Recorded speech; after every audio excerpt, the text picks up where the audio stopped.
What's up, everybody? Welcome back to my video vlog of my personal digital bookshelf, which is pretty much I review all the books I've read over the last 3 years and more to come. So nonetheless, let's go ahead and get into this. Today we're talking about The 4-Hour Workweek by Tim Ferriss, which is this book played a big role in how I looked at how I earned my money and how much time I was giving up to earn my money. I'm going to share with you the 4 big takeaways I have from this book. Like I said, my name's Devon Connors, and this is my son, Grayson Connors, which after I became a dad, I realized I didn't want to trade time for money. I'd rather spend more time being a dad than at work at some job, not really doing what I love to do. And I also want to teach my son to do the same thing so he never has to trade time for money or make a living doing something he doesn't love. So my goal as a dad is to entertain my son, educate him so he can execute in the future. And hopefully the things I record in these videos can help you along the way as well. A little background on why I started making videos like this. In middle school and high school, math was my favorite subject. And I used to, help some of my peers with their math. Like, I would tutor some people. I would, help them out if they didn't understand it.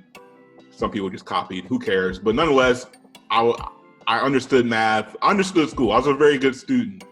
But I realized there was a gap between what the teacher taught and the way my peers understood it. I understood it pretty well.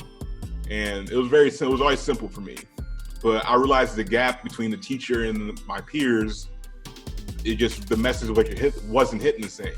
So I realized that I was that person that connected that gap between the teacher and the student, and at least helping my peers understand it a bit better. Because I can speak their language, I relate better. I can relate better to people that look like me, of course. When I got into entrepreneurship, when I started reading all these books like Rich Dad, Poor Dad, 4-Hour Workweek, The Richest Man in Babylon, I realized, the concepts in this book wasn't, it's rocket science for one. But the biggest thing I learned is those kind of books is just not targeted towards people that look like myself.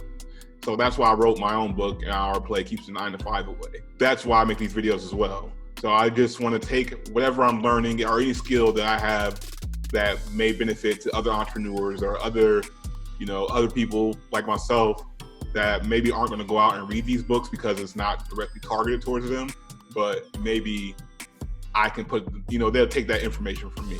So the same with my cousins and my family, there's plenty of books and plenty of knowledge that I drop on my friends and family, but that they're not going to go out and read the books that I'm reading.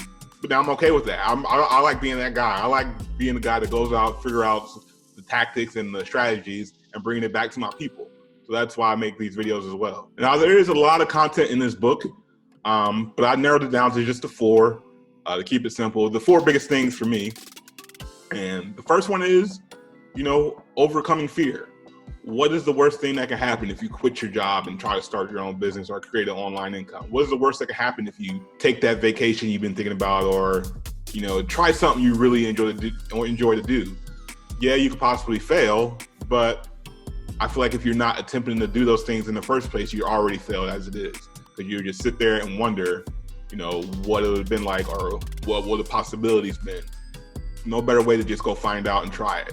So overcoming fear is probably the biggest thing everybody should come over or get over as far as pursuing something they actually enjoy to do. In the book, he was things weren't going well for him at all. He was stressed. He was tired and, just not loving life. I highly suggest listening to the book or reading the book. I'm pretty sure it's on YouTube. I might even leave a link in the description, but it's not that long of a listen. But nonetheless, Tim Ferriss in the book, he took a one-way ticket to Europe and traveled around the world for 15 months or so. Just making money, doing different jobs and working at different places. And he just went for it. He did it for 15 months. So, he left all those worries, all those stresses behind in America, hopped on the plane, was like, yo, I'm about to travel the world because this is what I want to do. And that's what he did. So, a lot of people are scared to make that move, which, I personally wouldn't make that move, not for 15 months. But, sometimes if you want to go somewhere, you want to do something, buy a one-way ticket, boom, and say, hey, I'm going to figure it out as I go along the way. And you really don't know what you need till you actually try to get where you're going. So overcoming fear is the main thing, you want to do when approaching situations like those. Because at the end of the day, you got to think about what is not chasing your dream costing you? Is it costing you financially? Is it costing you emotionally, physically, and, mentally? You want to be doing something and you just not doing it, that can wear down on you pretty hard. And that's what it was for me, like working at my job, especially after I had my son. Like, I'm trading all this time for money. I don't really enjoy doing this. I mean, it pays okay, but do I really want to be doing this at the end of the day?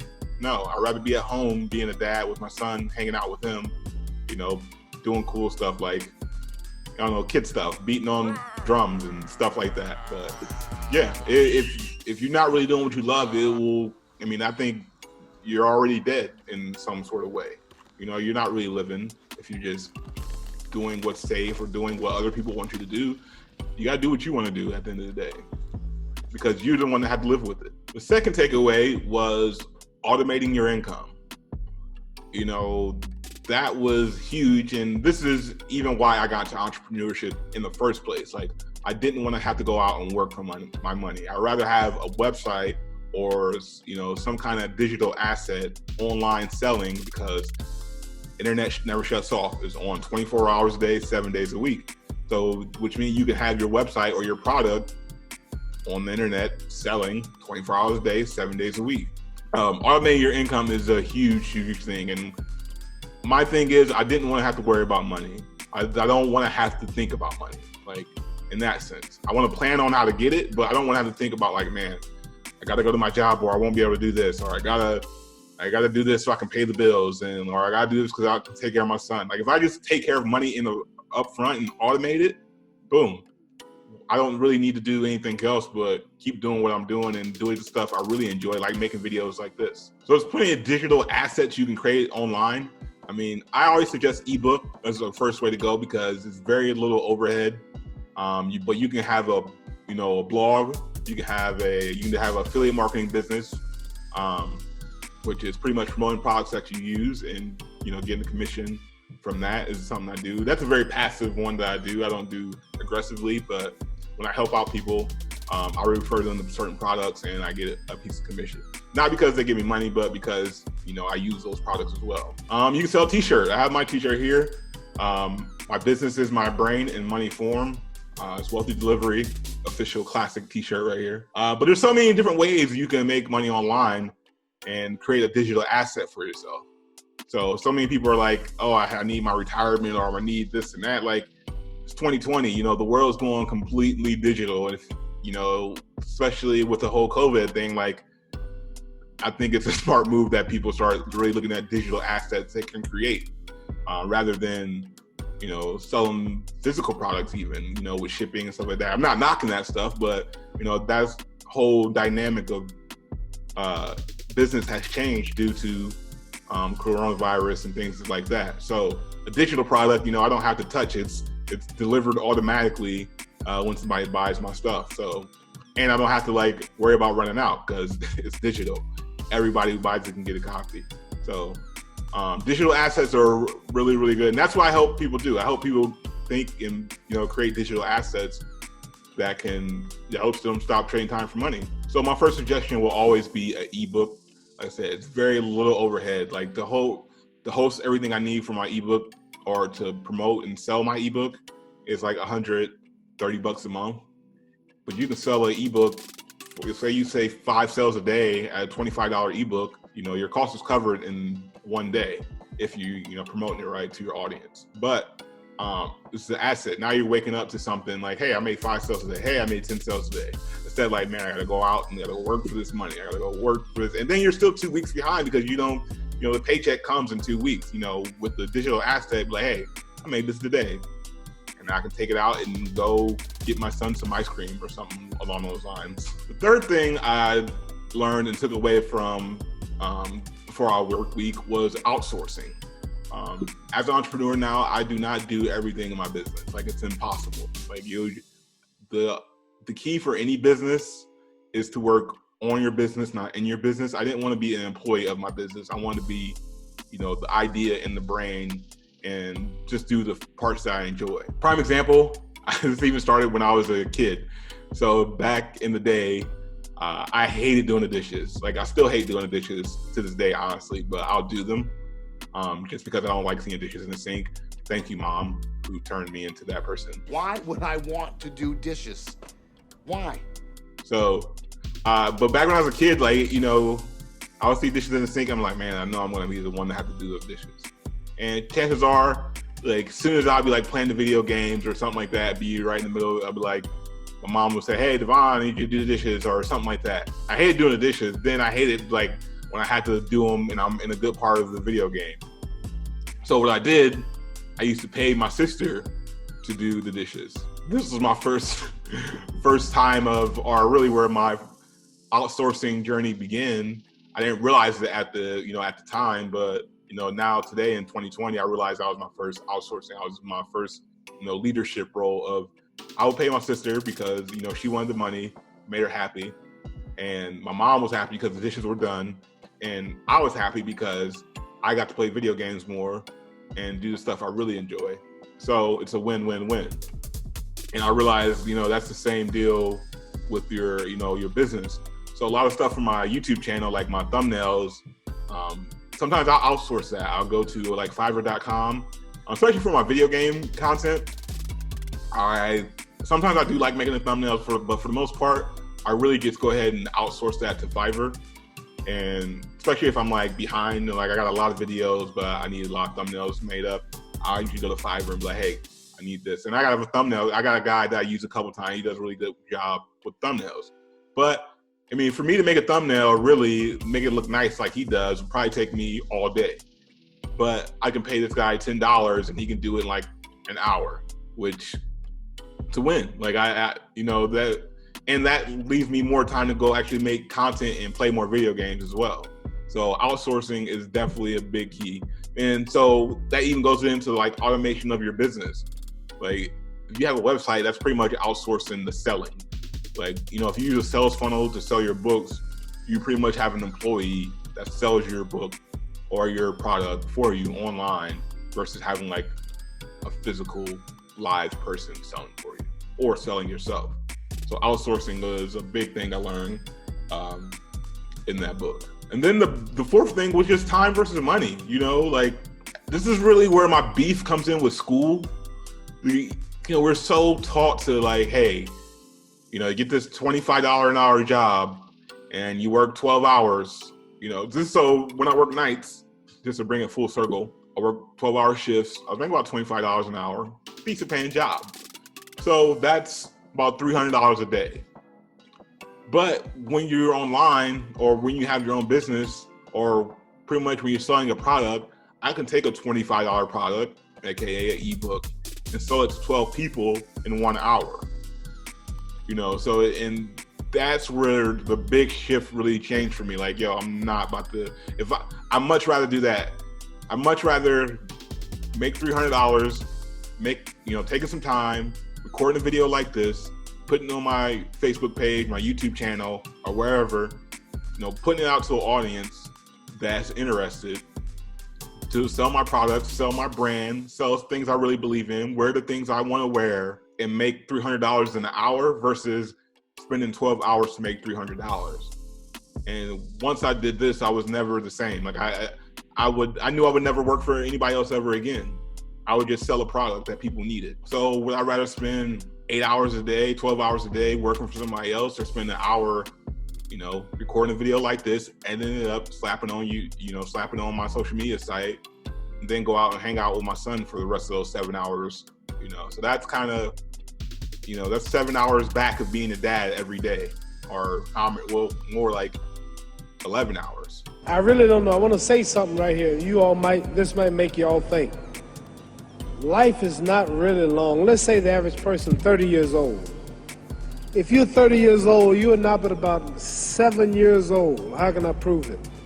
Add up all the 7, 8, 9 hours you slept for 30 years.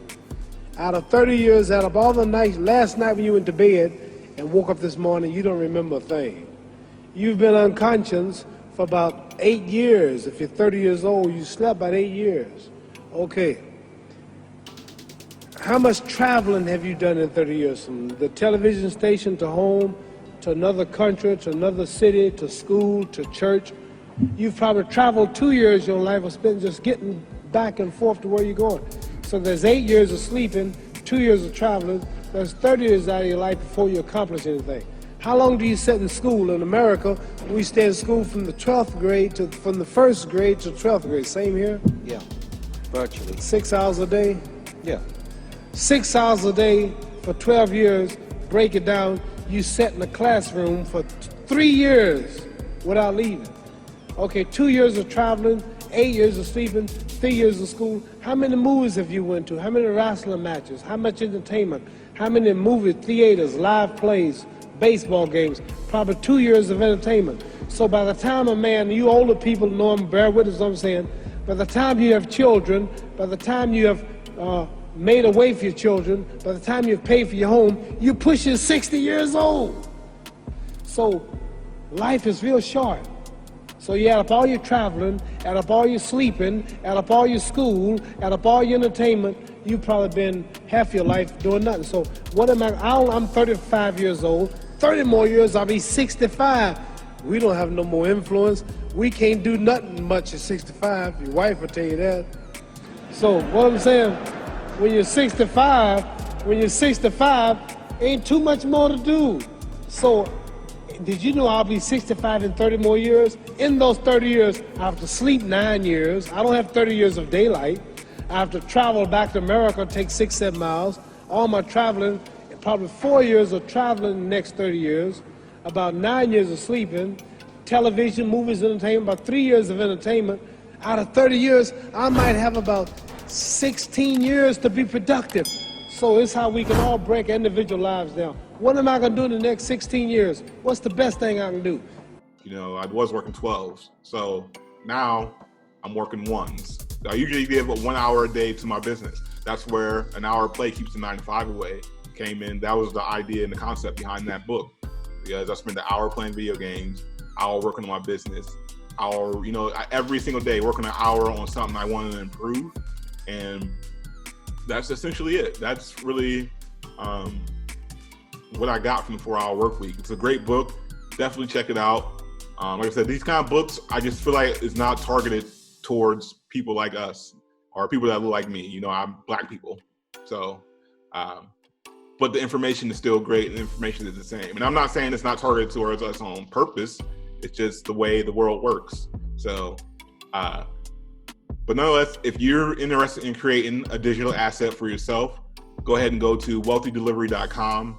I have a free ebook, which is how to create digital assets really fast. So if you're looking to create maybe you want to use a digital asset to increase your business or, add a complementary product to your business, or maybe you just want to create an online income without a lot of overhead, or, you don't know what business you want to go into, write an ebook. All of us have some kind of knowledge and expertise, and once you put a book out there, it's there forever. And that's as the past knowledge down to our generations after us, to my son, to your kids, to your family, to people that's going to benefit. I wish my parents wrote a book, because when you read a book or you write a book, you can help somebody avoid the pain of something you went through. So I don't want my son to ever have to go through being broke. I don't want my son to ever have to be like, man, do I go to work? Do I buy food? Do I pay rent? And can't do all of them. So that's really all I got, man. I hope you guys enjoyed this. If you guys enjoy content like this, just let me know. Give me a like, give me a share, or share this with somebody who you think could benefit from this. But that's the 4-Hour Workweek. And wealthydelivery.com. Go grab your free ebook and check it out. I think you guys really enjoy it. I'll let you later. Peace.